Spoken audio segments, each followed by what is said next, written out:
exclusive this morning. Details from inside a Texas detention facility where children are being held. Descriptions of what it really is like in there. New court documents are revealing that immigrant families detailing describing long days with limited access to drinkable water, worms and mold in food, and being denied medical care. An immigrants' right group, even an immigration rights group, telling CNN this.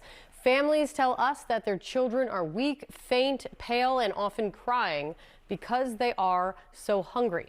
CNN's Priscilla Alvarez is joining us now. She's got much more on this. Tell us more about your new reporting, Priscilla.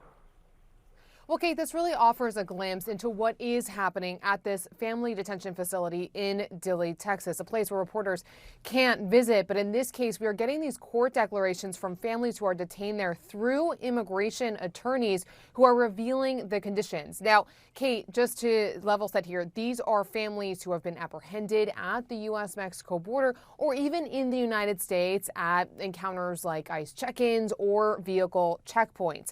Now, these declarations are about this residential facility, as it's called, but detainees are calling it a prison. Let me read you what one mother who's detained with her daughter had to say. She said, quote, "It's a prison here. It is truly a living hell. It's not a good place for anyone. All of the children here are suffering.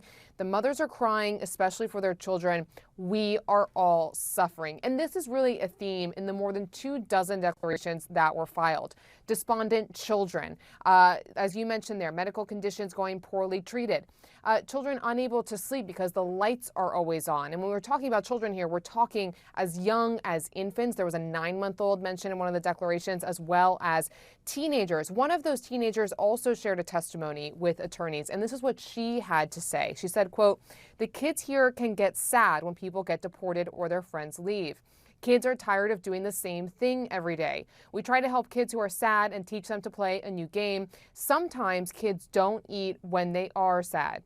Now, Kate, I have covered family detention for many years. Oftentimes it has been used, especially for families who just cross the U.S.-Mexico border, so they don't really have bearings in the United States. In this case, however, what was striking with these court declarations is these are families who were living in the United States. These are kids who were enrolled in school and going to school. So it is a stark reality for them now to be at this detention facility and not have the typical routines that they are used to. And that is why in these declarations they say kids are regressing while they're held and waiting for deportation. Immigration and